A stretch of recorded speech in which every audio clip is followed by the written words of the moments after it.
Hi, and welcome back to the podcast. Apologies, it still has no name. It's going to be great once the name comes to me, but we shall have to see in the next few episodes. Hi, I'm Ryan, your host for this podcast, which intends to explore the nuances of the UK Asian experience. Today I'm joined by Tyler. Could you introduce yourself? I am Tyler. I'm a second-year law student. I'm second-year law student. Second year law student. Nice and clean, nice and easy. Not like dual degree, like law, like philosophy and maths and stuff like that. And then you have to explain.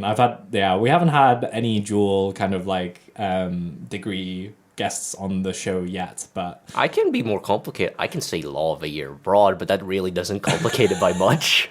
Okay, so how I start these podcasts is usually with a introductory question about food.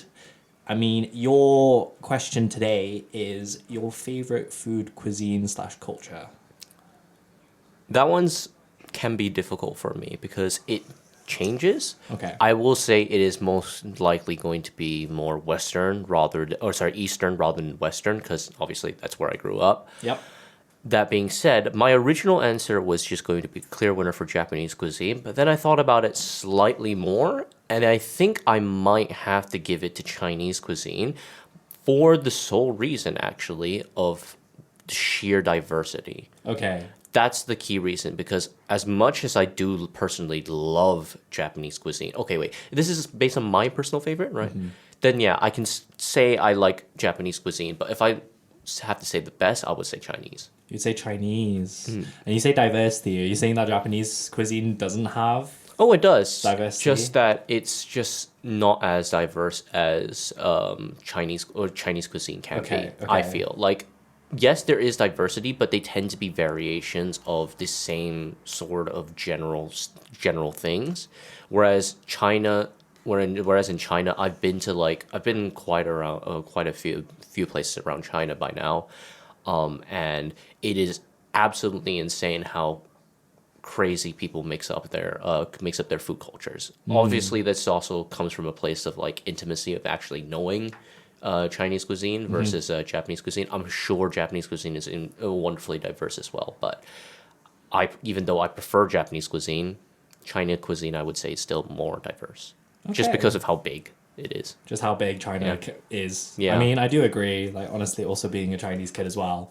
Like, yeah, I do like Japanese food though, because I don't know, it's cleaner. Do you know? It just fulfills something. It just fulfills a hole in me I didn't realize was there when I first ate it. You know, because sometimes Chinese food can be quite heavy. I mean, there are lighter dishes, right? There are defo, but they hit different. But they do hit different. The really weeby way I like to say it is just like a lot of Japanese foods to me invoke almost a feeling of purity. Or of like purity and cleanliness. Such a weeb. I know, but like, it just makes me feel like cleansed. Like I like eat it like. Yes, there are some really nice soups in China, for example, like tomato egg soup. Is my absolute favorite. I also rogu cha, which is just pork rib soup. Yep. I would die for a good bowl of that, but. Fundamentally, I don't think there are very few soups in this world which warm me up from like the inside out like a good bowl of daikon radish miso soup. Yeah. Because that's what I had. I mean, I made it myself, and it's just I did not realize like this year, and I did the end of this year, and I did not realize how badly I needed it. Yeah, Japanese food is interesting. It's just interesting when it's compared to like the other East Asian kind of big countries like Korea, China, Japan and stuff. So it's quite interesting like how a lot of them are interconnected. Like a lot of them do have a lot of similarities as well. But it's just really interesting when you just start comparing like the fundamentals where like, yeah, Japanese food does really heat you up from the inside. It's quite interesting to see how the different food cultures have sort of risen up in isolation between other countries. True. So like they fundamentally still have the same stuff, but they obviously have different cultures and all of that surrounding their food, which is really interesting to sort of dissect and like take apart and analyze if you wish to do so. I mean, like even in China alone, the reason why I said it was so diverse because you go north and you go south and you have two completely different food cultures, rice over noodles, spicy over salty. I know, for example, where I come from, Shanghai, love salt. God, it's so salty. There's so much salt. You will have your fill of sodium, guaranteed. Yeah. Then you move slightly, maybe west, maybe upwards a bit, and you get to like Spicy Town. Spicy Town. Yeah. And then even within spice, you got like numbing spice, actual spice, blah blah blah blah blah. Yeah, China's big. China's vast. But anyways, Yes. on the topic of China and Chinese, and just you were mentioning about your childhood and growing up. Yeah, big question. Where are you actually from? So that's a bit of a complicated question because I was born in Singapore. About when I was 3 months old, my parents moved to China, specifically Shanghai. That's where I grew up for most of my life. However, I did go back to Singapore pretty much every year just to see my grandparents for like Chinese New Year or some other like holidays or such. And I will admittedly be the first to admit that I grew up in the expat community of Shanghai, which, as anyone who comes from Shanghai, and for those of you who don't know, is very much foreigner based. So I also went to a bilingual school during primary school, and then later transferred to British International School. And I consequently, for some reason, also have a bit of an American accent. So I'm just a very confused individual as a whole. As a whole, I mean, in our previous conversation, you did talk about third culture, and Yep. I'd like to hear a little bit of like how you'd kind of define third culture. Like, how have you experienced third culture, being a third culture kid, essentially, and kind of like navigating between both Singapore, China, having a base in China, but then also being a Singapore national. Like you mentioned, well, I mean, to half the my listener- family's there, you know? Exactly. Half my family's in Singapore, half my family's in China. And you mentioned as well, I don't think you mentioned to the listener, but that you did military service in Singapore. Yes, I did. And it'll As be- Singaporeans, everyone has to do 2 years of military upon when they're 18. And like, I've known you for quite a bit, but I haven't actually like asked you like what you actually did in military service in Singapore. It's weird because I often talk about it, but I don't talk about it much beyond the surface. So 2 years of military service, your first 6 months basically are going to be just physical training, make sure everybody's up. Or sorry, 2 months. First 2 months are going to be basically making sure everybody's up to physical standard. Obviously, you do a battery of physical tests before you come into Singapore to determine your physical status. It's called your PES, P-E-S. I forgot what it stands for, but it's basically your physical status. I got assigned to B2, which basically means that I'm not PES A or B1, which means completely no injuries or completely fine and ready for military service, or some sort of thing, medical history, but it's non-consequential. I got placed in B2, which means that I cannot go above corporal rank because medically I have had open wound surgery, which automatically disqualifies you.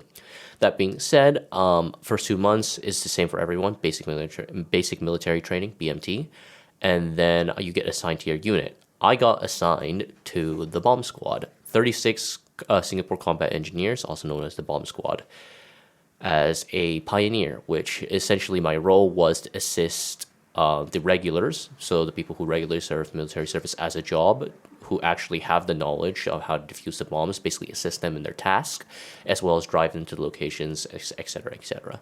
It was really interesting. It was hard because it was hard. Long story short, play hard, work hard. I guess so. Yeah. I mean, you like in some of the other conversations that we had before the podcast, you were mentioning kind of like the activities that you guys would have done outside of training. You know, it's like I feel like you were talking about like rice or something, or was it? It might have been alcohol. Someone or lagoma. It was yes, the spicy chili yes. paste. It was the chili paste. I had one of my friends who was so sick of the standard just the mass boiled rice that they brought in like a jar of lagama. Lagama is, for anyone who's listening and doesn't know, is basically just a jar of chili oil, and proper Chinese chili oil. Like that stuff will kill your tongue if you're not used to it. Yeah. But as many people from Asia will test, once you get used to it, you'll love it and Yeah. you'll get addicted to it. Yeah. And it's the easiest way to basically add flavor to any dish, including mass boiled Plain rice. rice, plain mass white rice. boiled rice. He brought in one jar. By the end of the week, it was gone. It was gone. Normally, that said jar, like the size of the jar that he brought in, would last you like a couple of months, maybe half a year even. gone. Wait 1 week because everybody was just like, hey, can I borrow some? Hey, can I borrow some? Oh, okay. So another question that I did want to ask when it came to like military service was kind of like the transitional periods and getting used to going from, because like it going from kind of school to like military service, right? Because this military service spanned over kind of what we in the UK would say like what your sixth form kind of like group, right? No, past that. So so I finished IB when I was 18. Okay. And normally immediately go to college, right? Yeah. I instead was enlisted in Army. Mine was actually quite interesting because my school year ends a bit because I followed the British system exactly, but because not just that, also because I was prime time for COVID. So I started my military service in 2021, where 2021 proper, or no, did I? No, I started it was military service 2000. Oh no, I'm losing track of the years. I think I started 2020. Well, yeah, I think I started 2021, but the problem it was just like 2019-ish was like when it first started in China and started getting really bad in China. The rest of the world was like, it's fine. Yeah. Then 2020 came. Then 2020 came, and then it affected the entire world. Yeah, so that affected my IB results really, really heavily as well. Okay. But it also affected my military service because there was a tail end where like people were still super vigilant, but like might it be over, might it not be over? And I nearly went through the whole like COVID scare without getting COVID. But funnily enough, I got COVID while I was in the Army. Somehow. Like Somehow. It was really strange though, because this was during my basic military service. Like I am stuck on an island for like the 2. Oh, were you on an island? Yeah. I didn't know. Oh, right. Sorry, to explain. So for the first 2 months, right, you get put in military service, and for the first 2 weeks, you get shoved onto a small island on the side of Singapore called Pulau Tekong. Pulau Tekong just means Tekong Island, Pulau being island. So you get shoved there, and for the first 2 weeks, you're not allowed out. Like you stay the whole first 2 weeks in, and then you can book out. You can basically leave on the weekends and then book back in on the weekends, at the end of the weekends. I don't know how. I think it's because I booked out on the weekends and I probably got contaminated somewhere, but I booked back in and I immediately basically had to book back out because it turned out I was suffering from high fever, and then we were like on basically like the whole military whole island was just like, very important status. Anything above 34.5 needed to be reported to the medical center, etc., etc.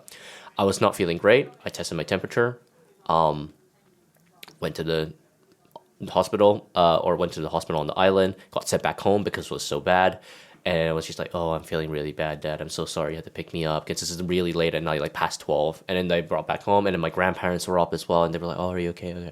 I was like, okay, I'm okay. I need a test. And I went up. I test, obviously, for COVID because that's what you do. And whoops, I have COVID. Infected my whole family. And unfortunately, my grandparents and my dad have certain medical conditions, which basically meant that they needed to be transported to hospital. So essentially, that was the first time I had ever properly lived alone. Imagine me in a giant house meant for like multiple people. And I was just sick and just not feeling great. Yeah, I just felt really bad because it means that my parents got COVID through me, and to this day, like I still feel like really guilty about it because like it's not something I would have been able to control per se, but like I just feel really bad because they're already weak enough as it is, and having COVID on top of that is just not great. But yeah, that's the TLDR of it, and yeah, Singapore service was good though overall aside from that little jump scare. Okay. Yeah, I mean, also talking about like third culture and how I adapted in there. Going back to the original question after going off topic as per usual. I mean, at least you like brought it back in. Yeah. At least I didn't need to reiterate the question. Yeah, but bringing it back, adapting was difficult, I'd say, because as a third culture kid, I never really truly impacted me because like I sort of carved out my own sort of little community in my school. Didn't like most of my year, despised my year. Most of them are horrible people, but I made the most of it, found my friends, had created a really nice friend group, had a great time, even went to a graduation trip with them. It was great. But then I sort of lost that immediately because all of us were going to unis, different unis, and me, so especially I was going to military, getting shipped off the military. So it was really weird because my intake I was supposed to be intaken with like other exchange student international students, but instead, because of COVID complications and flights and whatever, And because some trouble with my physical status, my intake was delayed. So I instead going up with like just true blue Singaporeans. And not just that, I mean like Singaporeans who I would never have met otherwise, people who come from like different economic brackets, that sort of thing. And it was really, really valuable learning experience for me because it really exposed me without bias, without any sort of filter whatsoever to someone who had lived a very drastically different life, but also a very similar life to me. It made me realize once again, like the world is massive. There are people who are going to be different, but fundamentally, we're all still people. And it just sort of reinforced some of my personal values through that as well. Because, well, even though like I know this guy is like he's struggling, like he's basically, if not for his older brother, he'd be the sole breadwinner of family. Like his older brother got an exemption from military service because he's the sole breadwinner of the family. That's how bad it is. But he and I still got along really well because we both love anime. Like we're just people, man. You know. And it was just, even though it was difficult for me because funny interaction. I went into my bunk. I introduced myself. I'm like, "Hi, I'm Tyler," to my bunk buddy. First thing one of my other bunk buddies said to me in my platoon was, hey, you sound like Siri. I mean, it makes sense. I mean, it makes sense, yeah. I'm the only accent like this in a sea full of Singlish. Oh, so la la la, essentially. Yeah. I mean, they talk like this, and then got a heavy accent. Yeah, okay. Right? Yeah, I had to learn how to put on almost an accent. Oh, but really? Yeah, almost an accent to sort of fit in a bit more, or like learn the lingo, Oh. Eventually, it sort of settled into it, but it was still foreign. Like you can tell I'm putting it on. It's not natural, basically. But it's very funny because it basically meant I learned to code switch again into a different culture. But it was just a really valuable learning experience. I would rate it like a good solid, like my whole military experience, a good solid 8 to 9 out of 10. No. Very valuable. Yeah. I would gladly do it again. Do it again. Yeah. With the lessons that you learned, definitely. Yeah, definitely. And it's like it gave me 2 years to basically take a break from IB and I rest my brain. So, Yeah, I guess so. That's very true. because I'm doing law, and I don't know about you, but if I had gone in when I was 18, I would have been On the floor. I would have been potatoes. That's true. Okay, so building on kind of this adaptability and being able to kind of learn and relearn, trying to fit into a different culture. How was it like coming to the UK? Code switch again, maybe. It's weird because now it's the fact that I'm a third culture kid, it's even more apparent because at least with Singapore, I'm Singaporean, everybody's bald in military service. There's a commonality. They shaved your head? Yeah. Oh no, you guys are all skinheads? You want to see a photo? I'm okay, bro. I feel like I would cry. I mean, it's genuinely great because I think it's equalized everybody. It's I like guess something so, that yeah. everyone has to go through. Like everyone will be bald at one yeah, point. yeah. And honestly, I kind of like being bald. Not gonna lie, genuinely love being bald. It's so freeing. It's easy, right? It's so freeing. You Yeah, don't yeah. have to think about your hair. You just there's nothing to think and worry about. I guess so. That's true. But yeah, I digress. The coming to UK was rough initially because you are the third culture, and unlike some other third culture kids who at least have some sort of benefit in looking like a mix, I just location. I just location through and through. So automatically when you come here, there's like almost. It feels kind of wrong to call it stereotypes, and it feels kind of wrong to call it expectations. There's not a proper label that you can kind of put on that, but there are sort of things that people look at you and automatically assume, right? Assumptions, I suppose, would be the best way to phrase it. Some of them are true. I love rice. I can't live without rice. So true. I cried 2 nights ago because I ran out of rice. Right? When you run out of rice, honestly, it's like you've been shot. I know. I cried because I was just like, I thought I bought enough rice to last me just nice until the end. Turns out I eat a lot more than I thought. And now, like, I'm just in that awkward period where I can't buy more rice of the same kind because I like to buy one specific type of rice. I don't really like the other types of rice. So now I'm just going to have to suffer. Which one?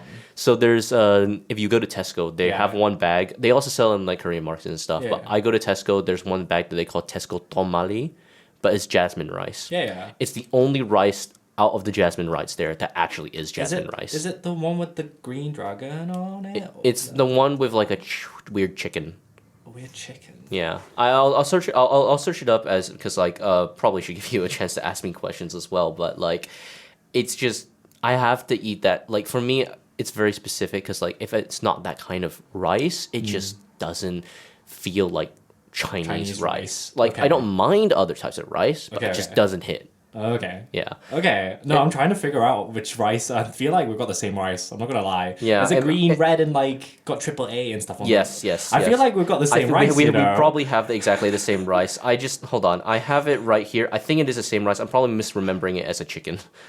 Because like it's the one that is never in Tesco. I have to get it from Sainsbury's. You know the candy Sainsbury's. Yeah, I get have to it. from You there. actually can get it from Cannon Park, I know you can get it, but from like, Cannon and you can Park. get more of it. But like, yeah, Yeah, I mean, I think you need to do like a Tesco delivery. yeah. to That thing actually is get it. it's 5 kg. The one Yeah, they the have, 5 kg one. Yeah, the- yeah, they yeah. Okay, we're probably talking Yeah, about yeah, the yeah. exact same rice. yeah. I had to recently buy another bag because No, my the thing flatmate- is, I think what you're talking about is this one, the Mai Tai AAA. Oh, right? yeah, that okay. one. No, Okay. I buy a slightly different one. That one's good, but I buy a slightly different one, which I'm struggling to find on the Tesco app for some reason. It was there when I looked at it this morning. Oh, okay. This one, Tide Hom Mali. It also has a dragon on it Oh, why do they look so similar anyway? because they probably are exactly the same thing. I'm gonna be honest, but it's just a matter of preference. I guess so. I think mine is just like slightly more or whatever, but doesn't really matter. But yeah, I do fit the stereotype. I love rice, but I do live this stereotype. I love rice. I can't live without it, and I Yeah. will cry if I don't have it. Yeah. But at the same time, there's a lot of other stereotypes that people about me for like that honestly can be quite funny sometimes. Like people can't sort of assume that I don't speak English, which is great when I Has want that to happened get to you? yeah. Oh, Which is okay. great. I just speak Chinese, and then people assume I can't speak English or I speak bad English. Oh. So they're like okay. they use simple English. They're like, okay, then- this yeah. does this. Yeah. And then Can you just you do this? Or like I can just get out of like okay, this one's gonna sound a bit bad. But I remember one time I did bring my ID, but I was feeling lazy and I didn't want to bring it out, so I just pretended I didn't understand the guy. 我不知道 Yeah, I know literally. 我不知道你在说什么。And sorry, English not so good. And then he was just like, oh, whatever. Oh wow, okay. So you have kind of like used it a little bit. I mean, yeah, I guess it's not great, but honestly, it is funny when that kind of stuff happens. But also, it can be kind of negative and hurtful, obviously, as well. Like in a previous discussion you and I had, we had the whole discussion about, and this is not technically not a radio safe word, so I don't know That's how that fine. feels, but Orient, Yeah. or Oriental. That is a very, to me, for example, that's a very antique word. Like I read that in Sherlock Holmes, for goodness sake. I don't encounter that in Asia at all because I mean Asians are the majority. You kind of aren't in so-called the Orient. You Yeah. you don't really You encounter are that. in the East, so why would you call it? Yeah, the why would you Orient? call it? You call it where you are. Yeah, right. Exactly. Whereas here, I feel like that stereotype still sort of exists in almost and most definitely in a negative connotation, definitely. Especially I find that the Orient or use of the word Orient is more prevalent in Europe. Yeah. Why? I don't know. History, baby. History, or there's not an exact reason basically that There's I know not- you can yeah, there's pin, plenty. but it is still prevalent, although dying Yes. for better, personally. But it is still there. It just is very difficult for people, I feel, to put. It's easier for people to put labels, and this relates to my experience, I guess, coming to the UK as a whole. But it's easy for people to put labels because people fundamentally are creatures that like to categorize things. It's easier for people to categorize things because it makes things simpler for them, especially in the modern world where you basically have information overload. It's easier for people to just assume things, which is not a thing that you should be doing, but it's easier for people to do so anyway. I'm re-emphasizing easy a lot because fundamentally humans are really lazy creatures. Something about Bill Gates' quote about if you want the most efficient way to do something, find the laziest person because they will find the most efficient way because they don't want to do it any longer than they have to. But yeah, it's just that sort of adage of people will just automatically assume and slap labels on things because it's easier for them to do so. And to an extent, it sort of works. And sometimes it's positive things, you can rally around labels, about how they're a good thing, for one, that's both a negative, I guess, positive and negative sort of thing is the whole LGBTQ agenda, right? bit of a sensitive topic, but I think that's a good thing. People can rally. People can find something that they're similar with. People find similar experiences. Also, that can be also really negative sometimes when, for example, when it goes too far, or when it takes over in a hostile manner, or it fundamentally defeats the point of where it was going for.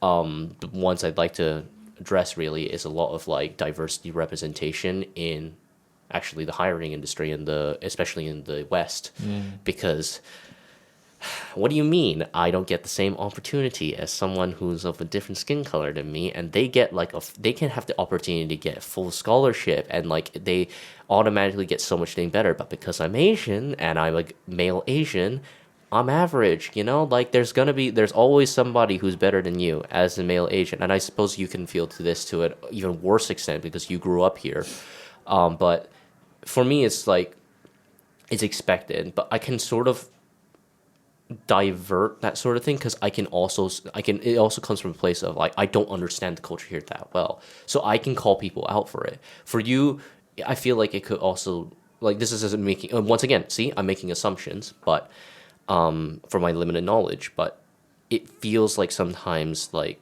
people here or Asians here have it rougher because they have to deal front line and center with all of that than anybody else, and it's just kind of horrific that you kind of have to deal with it. But I mean, the reverse is true as well. Foreigners get so much stereotypes in China. I know when I was a kid, when I was born in 2003, if you're a foreigner in China, you don't have to work. You just need to show up at your job. You could be basically the office house cat, and you would get paid like 6-figure salary because you're a foreigner. It's like it's so baked into the culture. It's ridiculous. Like Eastern cultures, I want to raise this, the point of TV shows. You probably know what I'm talking about. I hope your listeners do as well. But whenever you see a drama, right, in a C-drama, a Chinese drama, especially set in the modern world, the male lead is almost always a secretly successful CEO, right? And one of the ways they show that is that he makes a deal with a foreigner and he's speaking English. And that automatically puts him on a different echelon than other people. Is it a common stereotype? Is it a label that's in China? Yes. It happens both ways, both in the UK and the West, or in the East. But even the way I put it, the East, you know, is a label of itself. We put labels on things because it's easier for us to categorize and like understand what we're talking about. But it's very important to realize, I think, fundamentally that that's very much not it. And I don't think enough people realize, like, people will give lip service to it, but they don't fundamentally realize how internalized it can be. Okay, so bit of a rant. Sorry, bit of a rant. No, honestly, it's been very interesting hearing about your side of it as well, and I feel like you have a very interesting and unique perspective on the entirety of kind of labels, as you put it, in this country essentially, and how they've helped you maybe, I don't know, recontextualize some of the labels in the East as well, and how they've been utilized too. But I guess, since you are a yapper, I'm going to say this is the final question. Yeah. But sorry. Another deep one. But so you're talking about labels, and you're talking about kind of how labels have been both used for good and for bad. What's your opinion about kind of the caveats of getting too into our own kind of like, I guess, ethnic labels? If you get my drift, it's like, oh, I'm British Chinese, but then someone else is British Vietnamese, and then it's kind of like, I don't know, disconnecting us in essence, when like in this country specifically, like South Asians, Indians, Pakistanis, Bangladeshis, and East Asians, Chinese, Japanese, Korean, Southeast Asians as well, or their own community too, they're always kind of like split off. Especially in this country, there's always kind of a divide. There's not really a connection, and I like this podcast, I intend to kind of like help bridge those gaps as well, of just like asking people about their experiences, whatever type of quote unquote Asian they are in this country, right? But like, it would be interesting to hear from you, like, what your opinions are about like this fragmentation in this country of like the different types of quote unquote Asians. It's more pronounced here, a lot more pronounced. There is hints of it in East Asia, where I'm from. And I want to bring up my country, because I'm proud of my country, Singapore. We're doing a great job of basically eliminating the racial divide, I feel, between like Asians as a whole. That being said, it's not perfect either. Definitely not perfect. but it is much less pronounced than it is here in the West. Because I don't know. I came here, and one of the feelings I felt like, if not for the fact that I was a third culture, I think I would have so much harder. Like, I can imagine a lot of the Chinese friends I have coming here and having a much harder time because, honestly, it's just kind of isolating because everyone considers themselves to be different and unique. And the individuality is great, but it does prevent sort of coming together as a group. Or when it does, you just hang out with people from your own country. You don't actually gain the diverse view, which is claimed to be the case. That's why I'm here at Raw. That's why I deliberately shoved myself into something I knew very little about, or I had a vague interest in, but knew very little about, and I knew was most likely going to be outnumbered by British people. Half the times everybody's talking in Raw, I have no idea what's going on. Because I don't, like, you might be better off in that aspect because, again, you grew up here, you have the cultural content. I don't know what half of it, what is Big Brother? What is Big Brother? What is a toasty? I don't know half of these things. I had to learn them. Mm-hmm. But I love doing that because I feel like that's what people should, like, it's one of the things where I find that one of the world's most regrettable things is how expensive travel is, because I fundamentally think that people need to leave their home country at least once in their lives and experience an environment that is completely alien to them. And obviously, hopefully said environment is welcoming and educative, but they need to.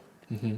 The reason why I'm glad to be the way I am, flaws and all, is because fundamentally I feel I have a very diverse perspective that other people cannot necessarily bring to the table, and an understanding of why that my place in the world, even though that sounds a bit like self-deprecating or like, a bit like, or either self-deprecating or overconfident, but I feel like I understand to an extent my place and how I would approach the world in a better way than most people would.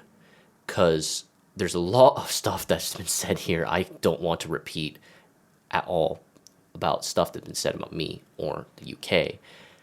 And I don't want to necessarily repeat that because I don't want it to propagate. Because it is a negative thing, but I don't want to propagate the negative. I want to propagate the positivity. I want to propagate the best out of everybody. It's why I try not to put labels or stereotype too much, or I try my best not to, even though I'm fully aware and capable that I'm always doing it. But yeah, it's just difficult for people to group up because I find a lot of Chinese people, they only hang out with Chinese people when they're here. They love Southeast Asians, they will only hang out with Southeast Asians. Malaysia Sock here is absolutely phenomenal, and Singapore Sock, I'm going to say, just basically doesn't exist. I don't know who they are. I've never interacted with them.